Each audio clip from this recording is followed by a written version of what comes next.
La merguez n'a jamais eu de bons conseils de vie. Il a la vingtaine passée et est triste, mal dans sa peau, se sent seul et attend toujours qu'on lui donne des conseils. Merguez, tu passes à côté de la vie. Le Hunter! Le Hunter a grandi avec deux parents aimants qui lui ont donné une bonne guideline pour la vie et qui lui permettent de se donner au jour le jour pour devenir meilleur. Numéro 1, commence à te développer dès maintenant. Tu regardes autour de toi, tu vois tes potes qui sont addicts à TikTok, au porno, qui jouent aux jeux vidéo toute la journée. Tu peux te dire, ah ouais, bah ils s'amusent et tout. En vrai, ils s'amusent pas. Quand t'es trop passif, tu t'amuses pas vraiment, tu t'amuses plus au bout d'un moment. Toi, il faut que tu fasses les bonnes choses, les choses qui sont bonnes pour toi. Par exemple, si là t'es invité à une soirée, mieux vaut ne pas y aller. Évidemment, sauf si c'est une soirée vraiment cool, mais la plupart du temps, quand t'es à la fac, t'es invité à des soirées toutes les semaines, tu vois. Bah n'y va pas à la plupart, refuse 80% des invitations. C'est vraiment du temps perdu, en plus c'est pas très fun. Je sais que moi je suis un peu autiste et j'aime pas trop les soirées, je me sens pas à ma place, je me sens un peu mal. À chaque fois, j'y vais pas pendant un long moment, puis je me dis, ah putain, ça fait longtemps, je suis sûr que ça va être chouette, et puis j'y vais. Mais j'ai oublié en fait que j'aimais pas. Et puis quand je suis à la soirée, bah juste je suis là, je me fais chier et je m'amuse pas et je me dis, oui, ok, bon, je me rappelle, en fait, les soirées, j'aime pas ça, faut plus que j'y aille. Si tu regardes cette chaîne, t'es probablement un peu comme moi, un peu autiste. Donc ne va juste pas en soirée, ça sert un peu à rien. Actuellement, t'es jeune, donc le temps que tu vas passer à travailler sur tes passions, à faire du sport, à méditer, ça va se cumuler de manière exponentielle. Si tu passes une heure à travailler, peut-être une heure à faire du sport, une heure à lire un bouquin ou un truc sur le personal branding qui t'intéresse, sur un truc que tu veux lancer, cette heure-ci, elle vaut tellement plus qu'une heure normale. Parce que t'es jeune. Donc toutes les décisions que tu fais ont beaucoup plus d'impact. Et c'est aussi la même chose si tu décides de passer une heure sur TikTok, passer une heure à jouer aux jeux vidéo, passer une heure au McDo à mal bouffer. Là, ta santé mentale et physique va juste se dégrader. Ça va juste détruire le système dopaminergique. Tu commenceras à même plus kiffer les trucs qui sont censés te faire du bien. Et ce sera impossible pour toi d'être productif. Apprendre à te développer à cet âge-là, c'est peut-être la meilleure chose que t'as à faire. Numéro 2, sois indépendant. Avoir l'aide de tes parents, de tes amis, ok, c'est cool. Mais bon, tu vas bientôt être adulte et il va être temps que tu fasses des décisions pour toi-même, que tu fasses des choix pour toi-même. Donc sois indépendant, choisis ta propre vie et sois ok avec le fait d'échouer. D'ailleurs, numéro 3, sois ok avec le fait d'échouer. Ça va forcément aller avec le fait d'être indépendant, de faire les décisions pour toi, de dire ouais je vais manger ça, ouais je vais faire ça aujourd'hui. Ce que tu vas choisir de faire tous les jours va te définir. Et si tu fais une erreur, bah c'est pas grave, tu prends note et tu sais qu'il faut plus la faire. À ton âge, c'est le moment d'avoir des leçons de vie, de savoir ce qui marche pour toi, ce qui marche pas pour toi. Par exemple, moi j'ai un serveur Discord où j'écris mes règles de vie, mes leçons de vie. À chaque fois que je fais une erreur, à chaque fois que je fais un truc pas ouf, à chaque fois que je me sens mal, au lieu de bader, d'être mal, de ressasser le passé, j'analyse le truc, je prends note et je refais plus la même erreur. Et justement, dedans il y a ne va pas en soirée parce que je sais que bah pour moi c'est pas agréable. J'ai aussi mis un truc du genre ne t'endors pas avec ton téléphone à côté de toi parce que je sais que s'il y a mon téléphone à côté de moi, bah le matin je passe du temps sur mon téléphone. Et j'avais écrit un autre truc, n'arrête jamais d'écrire tes journées. Moi j'écris toutes mes journées le soir avant d'aller dormir et ça me permet d'être super productif le lendemain. Et parfois j'oublie de le faire et bah à chaque fois que j'oublie de le faire, je suis beaucoup moins organisé, beaucoup moins productif. Donc je t'invite à faire pareil, n'aie pas peur de faire des erreurs, sois ok avec ça. Et quand t'en fais, bah tu prends note et t'essaies de le synthétiser sous forme d'une phrase, une règle que tu peux retenir et que tu suis à la lettre. Numéro 4, pense à ton futur. C'est normal et c'est une bonne chose effectivement de vivre tout le temps dans le moment présent, d'apprécier le présent, de pas vivre dans le passé ou dans le futur. Mais beaucoup de gens de ton âge vont utiliser ça comme une excuse pour pas faire les choses qui sont bonnes pour eux, pour maximiser le plaisir qu'ils ont dans l'instant et pas vouloir se développer ou travailler sur eux. Oui, on vit qu'une fois, one life. Non, c'est pas une excuse pour prendre de la drogue, boire de l'alcool, faire de la merde. Quand je te dis pense à ton futur, c'est pense à ton futur un peu en permanence. À chaque fois que tu fais un choix dans ta vie et toujours en permanence ton cerveau, est-ce qu'en faisant ça, je vole du plaisir à mon futur? Si tu te voles du plaisir à toi-même, bah mieux vaut ne pas prendre de drogue, ne pas boire de l'alcool, ne pas trop sortir. Si tu penses tout le temps à ton propre plaisir, à la gratification instantanée, à vivre trop dans l'instant, tu penses pas assez à ton futur et à pas lui voler de plaisir, le toi de dans 10 ans, ce sera la même chose que le toi actuel, mais vraiment la même chose. Et d'ailleurs, regarde autour de toi, en fait, c'est la majorité des gens. Sérieux, regarde autour de toi, regarde la majorité des gens, et il y a 10 ans, ils étaient pareils. Essaye de pas être comme ça, toi. Dis-toi là, tout de suite dans ta tête, combien de temps t'aimerais vivre. Pas combien de temps tu espères vivre, tu penses pouvoir vivre, non, combien de temps tu aimerais vivre. 90 ans, 100 ans, ok, on va dire 100 ans. Eh bien, sois sûr d'avoir un plan de vie qui fait que tu vas pouvoir vivre bien à 100 ans. Donc, il faut que tu sois plus ou moins très riche à 50 ou 60 ans, quand tu pourras plus trop travailler. Donc, il va falloir que tu t'entretiennes, que tu fasses du sport à cet âge-là. Et pour faire du sport à cet âge-là, faut que t'aies fait du sport plus jeune. Pour avoir beaucoup d'argent à cet âge-là, faut que t'aies commencé à bosser très tôt. Faut que t'aies été intelligent, faut que t'aies lancé des trucs. En plus de tes études, je te dis pas de lâcher des études, de lancer un business, mais les études toutes seules vont pas faire beaucoup d'argent en soi. Donc en plus de tes études, sois sûr d'avoir un truc qui rapporte de l'argent. La majorité des gens pensent pas à leur futur, pensent pas aux conséquences de leurs actions sur leur vie future, sur leur temps de vie futur. La plupart des gens aujourd'hui ont un lifestyle qui dépasse pas les 70 ans d'espérance de vie. Rends-toi compte. La plupart des gens se gratifient instantanément, passent leur temps à bouffer de la merde ou à jouer aux jeux vidéo, prennent des drogues et se rendent pas compte que c'est ce qui est en train de détruire leur futur. Si cette description c'est toi, prends les choses en main tout de suite et commence à penser à ton futur toi. Numéro 5, sois imperméable à la pression négative. La pression c'est la pression de tes amis, de ta famille, de la société, des youtubeurs peut-être. C'est ce qu'on va essayer de te convaincre de penser. Alors parfois cette pression elle est bénéfique, elle permet de faire toute la société, elle est utile. La pression sociale qui dit ouais c'est pas bien de tromper, c'est une pression qui est utile, qui fonctionne en société, qui fait qu'aujourd'hui les humains ont bâti des grandes sociétés, ont bâti des grands empires, parce que les gens s'entretuaient pas. On pourrait dire quelque part que la monogamie c'est une pression positive de la société qui fait qu'on s'entretue pas, qui fait que les hommes s'entretuent pas entre eux, que les femmes s'entretuent pas entre elles. Là je te parle de la pression négative. Comment dire, tu sens des fois au fond de toi qu'il y a des choses, bah elles sont bonnes ou elles sont pas mauvaises, et il y a des gens autour qui vont dire ouais si c'est mauvais c'est pas bon. Ça, quand t'as ce sentiment au fond de toi que les gens se trompent et toi pas, peut-être que tu te trompes, peut-être que effectivement t'es tout seul à te tromper, mais peut-être aussi que t'es très sincère dans ton cœur et que peut-être tout le monde autour de toi se trompe et pas toi. C'est un conseil pas évident parce qu'il faut savoir identifier quand c'est toi qui te trompes et quand c'est les autres qui se trompent. Les gens les plus grands de ce monde, les milliardaires, les gens qui réussissent tout, c'est des personnes qui sont extrêmement bonnes à ça, qui ont su écouter les conseils quand il fallait les écouter et qui ont su ne pas les écouter quand il fallait pas les écouter. Là peut-être que la société, tes parents, tes amis font pression sur toi pour que tu fasses une chose, et peut-être qu'il faut que tu la fasses, mais peut-être qu'il faut pas que tu la fasses. Numéro 6, ne change jamais tes principes, tes règles de vie pour autre chose que ce que t'as au fond de toi. T'es un humain et t'as des règles qui font que t'es un peu différent des autres. Par exemple, moi, une de mes règles de vie, c'est je peux penser des choses très négatives dans ma tête, je peux haïr vraiment des gens assez forts, mais jamais j'en parle à personne. C'est-à-dire les choses horribles qui sont dans ma tête restent dans ma tête, je les partage pas. Comme dirait mon coach de boxe, mon côté obscur reste dans ma tête. Mais pour toi, ça peut être autre chose, ça peut être la religion, mais c'est des valeurs centrales dans ta vie. Il faut vraiment que tu sois toujours au courant dans ta vie que parfois t'es en train de sacrifier ses principes de vie pour avoir certaines choses, parfois t'es en train de faire les mauvais choix. Là, toi qui m'écoutes actuellement, réfléchis bien à ça, c'est quoi tes valeurs centrales? Les valeurs que t'as au plus profond de toi qui sont vraiment très importantes pour toi. Dès que tu vois que t'es en train de t'en éloigner, sois direct au courant, sois direct en alerte. Si t'as cette guideline, si t'as ces règles de vie, c'est pas pour rien. Numéro 7, fais-toi respecter. Est-ce que t'as envie d'être le mec dans le groupe de potes qu'on vanne, qu'on se fout de sa gueule, et le gars cause jamais rien dire parce que c'est sur le ton de la blague, sur le ton de l'humour? T'es là, t'es dans un groupe, tu te sens anxieux, y a un mec qui vient de te vanner, t'es mal dans ta tête, tu te dis putain la prochaine fois qu'il me fait cette vanne et tout, prochaine fois qu'il me truc, je vais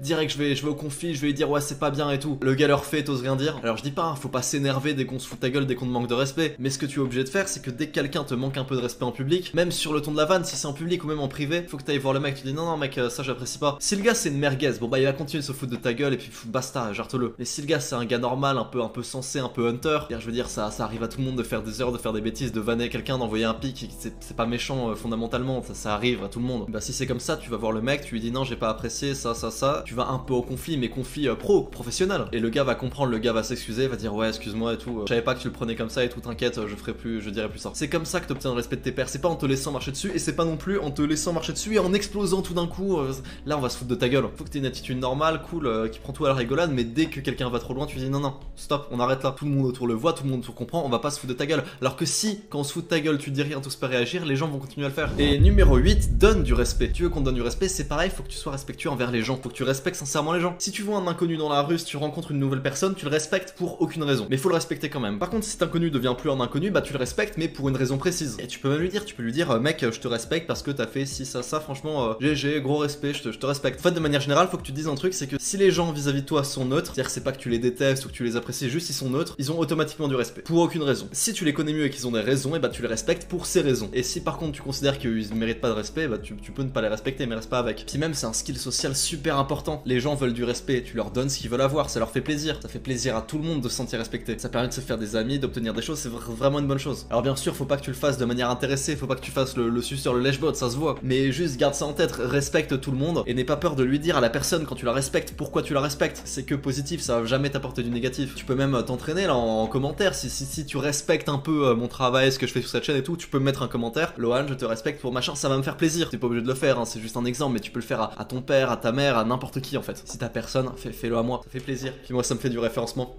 Numéro 9, n'aie pas peur de dépasser tes proches. Vous voyez très bien ce que c'est quand on est un jeune ado qui est un peu dans le dev perso et tout, qu'on commence à faire des pompes, ce genre de choses. C'est que très vite on a peur un peu de se faire juger par son groupe de potes. Forcément si tu te mets à la salle, forcément si tu travailles plus, forcément si tu fais plus de choses, il y a des domaines où tu vas les dépasser. Et honnêtement parfois je comprends qu'on puisse avoir peur de faire ça parce que certains potes peuvent mal le vivre. Surtout si t'es un peu genre l'autiste du groupe, ça m'étonnerait pas que tu sois ça vu que tu regardes cette vidéo, un peu petit, un peu tout seul. Et que d'un coup là tu te mets à aller à la salle, tu commences à prendre des bras, à prendre des muscles, tout ce genre de choses. Où tu commences à faire grossir une chaîne, tu commences à un peu peser, t'as peur de ce qu'on va te dire, de ce qu'on va penser, t'as peur qu'ils soient jaloux. Et gars, s'ils sont jaloux, c'est pas des bons potes et tu les jartes. Maintenant, si c'est des bons potes, tu vas voir en fait que quand tu vas commencer à te développer, à aller à la salle et tout, eux aussi vont peut-être s'y mettre, eux aussi vont commencer à soit aller à la salle, soit grossir une chaîne YouTube, soit se mettre plus généralement dans le dev perso, soit travailler plus dur. La phrase connue c'est on est la moyenne des 5 personnes qu'on fréquente. J'aime pas la phrase parce que c'est vraiment une phrase cliché de développement personnel, mais c'est un peu vrai. C'est-à-dire si toi tu montes et que tu restes avec ses potes, bah eux aussi vont monter. Donc n'aie pas peur de les dépasser, n'aie pas peur de ce qu'ils vont penser parce que s'ils commencent à être jaloux, à être envieux de toi sur, je sais pas, ta chaîne YouTube,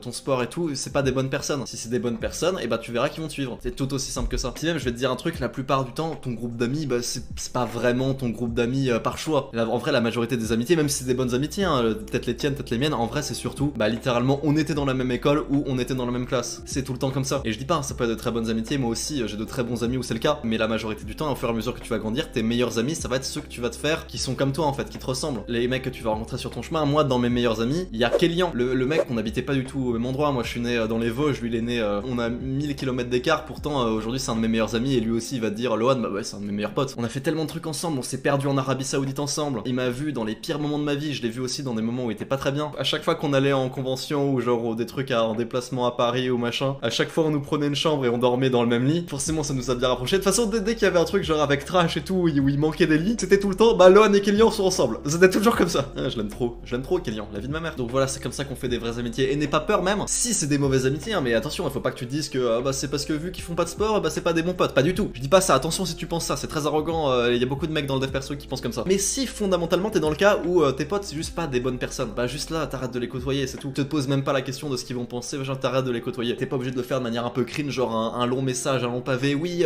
c'est la dernière fois que je vous parle, machin, je vous dis non, tu fais ça tranquillement, juste tu continues à être cool avec, tu les vois, tu dis bonjour, machin, tu souris, juste tu réponds, hein. Tu vas plus trop aux soirées, tu vas te rendre compte d'un truc, c'est qu'ils s'en battent les couilles et que tu leur as pas manqué. Et là je parle dans le cas où c'est des mauvaises personnes, hein. Fais pas ça, c'est juste tu estimes qu'ils sont pas assez développement personnel et tout. Mais si c'est fondamentalement des mauvaises personnes, des personnes toxiques, des personnes jalouses, non, tu te tailles. Numéro 10, sois reconnaissant envers la vie et sois particulièrement reconnaissant envers tes parents. Mes deux parents ont eu des vies pas possibles, vraiment les deux. Mon père lui, il est né en France et il a eu une vie vraiment pas facile dans sa famille, il est parti très tôt de sa famille, il était très pauvre et il vivait tout seul et voilà. Ma mère, bah carrément, elle a immigré d'Iran avec sa mère et ses frères alors qu'elle avait 12 ou 13 ans et elle était SDF pendant, je sais pas, quelques mois, pendant peut-être un an, avant de trouver un logement en France ici à Nancy. Et moi aujourd'hui, bah je fais des études, j'ai été à l'école et j'ai une maison. Mes parents n'avaient pas de maison, aucun de mes parents n'avait de maison. Je peux que me sentir reconnaissant envers eux. Alors j'ai encore un peu de mal à l'exprimer évidemment. Il y a une différence entre se sentir reconnaissant et exprimer sa reconnaissance, et je l'ai au fond de moi et bon, je dirais pas que l'important c'est de l'exprimer, mais je dirais que l'important c'est quand même de l'avoir au fond de toi. Sens-toi reconnaissant envers tout ce que tu as. Moi ce que je t'invite à faire, c'est d'avoir genre un petit journal où tous les jours t'écris les raisons de pourquoi tu te sens reconnaissant envers la vie. C'est-à-dire un petit journal où moi regarde, il est juste là. Tous les jours j'écris dans mon journal, j'écris bah aujourd'hui je suis content parce que bah, j'ai une jolie veste, ma veste que Sylph m'a offert, franchement elle est super belle. Mon sac il est stylé, c'est mon père qui m'a acheté ce sac il y a quelques mois, franchement merci. Sois reconnaissant envers ta famille, tu me remercieras plus tard. Numéro 11, sens-toi responsable de tout ce qui t'arrive. C'est assez facile quand on est jeune de se dire que ce qui nous arrive, bah c'est pas nous qui l'avons décidé. C'est vrai que quand t'as 14, 15, 16 ans, bah tu choisis un peu rien dans ta vie parce que c'est tes parents qui te le payent, tu choisis pas vraiment si tu vas à la salle ou non. Pareil niveau de la diète, tu choisis pas vraiment ce que tu vas bouffer le soir. Si tes darons aiment bien faire à manger des trucs bien fat et tout, tu peux pas leur dire ouais maman, papa, est-ce qu'on peut manger une salade César s'il te plaît, machin. Ferme ta gueule. Donc c'est assez facile de pas se sentir responsable de ce qui t'arrive dans la vie. Bah ainsi sois-le quand même. Regarde, il y a quand même plein de trucs sur lesquels t'as de l'influence. Si t'as une mauvaise note, tu vas blâmer qui? Tes parents? Le fait qu'ils habitent loin, que tu dois rentrer en bus tous les jours, que t'as moins de temps pour réviser? Non, tu dois te blâmer toi tout seul. Peut-être que tu fais du sport. Dans ton sport, t'as moins performé aujourd'hui, t'as perdu ton combat de boxe, t'as perdu ton match de volley. Pareil, c'est ta faute. La vérité, c'est que même en tant qu'adulte, parfois il va se passer des choses et ce sera pas vraiment toi le responsable. Ce sera parfois vraiment quelqu'un d'autre. Et bah même dans ce cas-là, dis-toi que c'est quand même toujours toi le responsable. Même quand c'est évidemment quelqu'un d'autre, bah dis-toi que c'est toi. Parce que ça permet d'apprendre de ses erreurs, de noter ses erreurs, d'en faire une règle comme je l'ai fait avec mon serveur Discord d'autiste et de ne plus la refaire. Donc sens-toi toujours responsable de ce qui t'arrive. Numéro 12, sois humble. L'humilité, c'est le fait de détruire son ego pour avancer. On a déjà parlé dans une vidéo, l'ego c'est ton ennemi. La plupart des gens dans leur vie ont un peu de succès, comme tout le monde, hein, tout le monde à un moment de sa vie a un peu de succès, à son quart d'heure de gloire, réussit un truc dans ses études, réussit un truc dans son boulot, réussit à avoir une promotion, tout ça arrive à tout le monde dans la vie. Mais le truc c'est que la majorité des gens quand ça leur arrive, bah ils s'arrêtent là. Ils disent ouais bah putain franchement t'as vu où j'en suis dans ma vie, putain j'ai fini le jeu. Non mec, t'as jamais fini le jeu. À partir du moment où tu te dis ouais j'ai fini le jeu, tu commences à stagner. Et là tu n'évolues plus. Ouais j'ai plus besoin de fournir les efforts. Et là tu descends. Faut jamais s'arrêter de fournir des efforts. Les moments dans ta vie où tu vas stagner, c'est les moments où t'as de l'ego. C'est les moments où tu seras un peu en mode mépris du développement personnel. Et ça m'est arrivé. Genre méditer, pourquoi faire? Faire une to-do list, mais pourquoi faire? C'est les moments où j'étais les plus mal dans ma vie que je me disais ça. Donc sois humble en fait, parce que si tu te reposes trop sur tes lauriers, t'as plus aucune raison de te lever le matin. Et quand t'as plus de raison de te lever le matin, c'est là que tu entres en dépression en fait. Numéro 13, ne te concentre pas trop sur le passé. Le passé, c'est terminé, c'est fini, je sais, tu le sais aussi, mais parfois c'est compliqué. Et si vous voulez mon avis, c'est quand même un truc qui touche beaucoup plus les garçons que les filles, ça. Je pense que si des filles regardent cette vidéo, c'est possible que certaines s'identifient, mais je pense que c'est plus un truc de mec, ce truc-là. Pourquoi? Je sais pas, je saurais pas l'expliquer, mais j'ai vraiment remarqué ça. C'est souvent les mecs qui vivent dans le passé, les filles savent mieux vivre dans le présent. C'est une impression que j'ai en tout cas. Et ça, elles savent mieux se focus sur l'instant présent, ce qui est une qualité. Peut-être que là, tu regardes cette vidéo et sans cesse, tu repenses à des erreurs que t'as fait dans le passé, des trucs que t'aurais pas dû faire. Comme je te l'ai dit il y a peu de temps, les gens qui sont riches, les gens qui réussissent, les gens qui ont fait des grandes choses. C'est tous des gens qui ont fait plein d'erreurs, mais qui ont appris de leurs erreurs, qui ont analysé ce qui s'est passé et en ont fait une phrase. Une phrase claire, précise, carrée. Imagine, t'as eu une mauvaise note, ou t'as pas eu le bac. Tu vas faire quoi? Tu vas y repenser toute la journée? Non, c'est pas ce qu'il faut faire. En fait, il faut que tu t'analyses, tu comprennes ce qui s'est passé, pourquoi j'ai eu cette mauvaise note, quel est le changement, quelle est la petite règle qui, si je la respecte, et bah à ce moment-là, je refais plus cette erreur. Et tu te l'écris en une phrase et tu te l'imprimes et tu ne déroges jamais à cette règle. Même chose dans tes relations de couple. S'il y a un certain type de meuf, tu sais qu'elle va pas avec toi, parce que t'as déjà testé ce type de meuf et ça crée de la merde, ça fait n'importe quoi. Et bah écris-le en une phrase, ne plus date ce genre de meuf, ne plus sortir avec ce genre de meuf, ne plus rien envisager avec une meuf qui nanana. Et je sais ce que c'est que de s'écrire un truc comme ça et de redate la même meuf ensuite, enfin de redate le même genre de meuf ensuite. Non mais cette fois c'est différent et tout. Il y a une merde et tu te rappelles de la phrase que t'as écrite. Putain, je suis con. Ça va aussi t'arriver, je pense, mais c'est pas grave. L'important c'est d'apprendre de ses erreurs et c'est pas trop de la refaire. Si tu la refais une fois, c'est pas grave. Si tu la refais 15 fois, bon. Numéro 14, dans la même veine, ne te soucie pas trop du futur. Pareil, encore un truc qui est très masculin. Je sais pas comment font les filles, mais en tout cas de ce que j'ai remarqué, hein, elles vivent beaucoup mieux dans le moment présent. Alors que pareil, de ce que j'ai remarqué, à chaque fois les gens qui se souciaient du futur, de ce qui allait se passer, c'est souvent des mecs. Peut-être que tu stresses pour tes partiels ou tes examens qui vont arriver bientôt, pour ton bac qui va arriver bientôt. Et honnêtement, je te blâme pas, hein. Je trouve vraiment que le système éducatif est pas ouf et qu'il a à refaire et qu'on met vraiment beaucoup de pression sur les élèves pour vraiment pas grand chose. Donc je vais pas faire l'avocat du système éducatif français, carrément pas. Je trouve très sincèrement que l'école, ça sert un peu à rien. Alors je suis pas en train de faire le truc genre oui, entrepreneur, l'école ça sert à rien, arrête tes études et tout. Pas du tout, n'arrête pas tes études. Mais en vrai, souvent il vaut mieux pas se contenter de juste faire des études, on va dire. Il faut que t'aies 2-3 trucs à côté. Et à part certains types d'études évidemment. Il faut pas être mal à propos du futur, il faut l'anticiper. En fait, c'est un truc qui te fait stresser, une truc où tu te sens anxieux dans le futur, un truc qui te fait stresser actuellement. Et bah dis-toi, ok, demain il va se passer ça. Qu'est-ce que je peux faire aujourd'hui pour l'anticiper au mieux et mieux me préparer? T'as un examen demain, t'as le bac demain, bah aujourd'hui tu peux réviser. Demain t'as un rendez-vous important, bah aujourd'hui tu peux déstresser, te faire couler un bain, boire une tisane, essayer de dormir plus tôt, t'entraîner, améliorer ta compétence à l'oral. Et pas attention, parfois c'est juste pas bien de pas assez s'en préoccuper. Je me rappelle quand j'avais 16 ans, je faisais déjà Trash Bandicoot à l'époque, j'allais passer à la télé pour parler de jeux vidéo sur un plateau de Ubisoft. Donc j'étais avec New Titeuf, Pablo Mira et un gars qui faisait le jeu Beyond Good and Evil 2. À l'époque j'avais 16 ans et ça me faisait pas peur du tout. Vraiment j'étais en mode je m'en fous, tu sais, je fais des vidéos, j'ai déjà parlé. Sauf qu'une fois arrivé sur le plateau du tournage, mec, une équipe technique mais complète. Et peut-être 20 mecs, 30 mecs barbus qui me fixaient comme ça, tout le monde qui me regardait sur la caméra. En plus j'étais avec Neoxys qui était de l'autre côté qui me faisait des trucs genre ouais tiens trop droit, souris à la caméra, tu vois, ce genre de choses. En fait j'étais pas assez préparé, carrément pas assez préparé. Et ça se voit sur la vidéo je trouve. Enfin vous allez voir la vidéo, vous allez peut-être pas le remarquer, mais moi je vois que je suis pas à l'aise. C'est un spécialiste de l'argent dans les jeux vidéo, c'est Lohan. Bonjour. Bonjour. Alors c'est vrai, mais la boîte. Numéro 15, sois présent. La présence, c'est la compétence à être tout le temps concentré dans l'instant présent en fait. Se sortir en permanence ici et maintenant. Voilà, ça c'est le point un peu moins concret de la vidéo parce que vous comprenez peut-être pas ce que je veux dire. Si vous comprenez pas, faites juste ce que je vais vous dire. Essaye de pratiquer des exercices qui augmentent ton niveau de présence, qui augmentent ton niveau de concentration. Je te conseille par exemple la méditation. Je t'en parle beaucoup sur cette chaîne. T'es pas obligé de devenir un pro machin, juste tu tapes, je sais pas, méditation sur ton téléphone, tu prends la première appli qui vient et tu suis juste ce que l'appli te dit de faire tous les jours pendant 5 minutes. C'est tout ce que t'as à faire. Ou alors juste plus simple, juste tu fixes ton mur pendant 5 minutes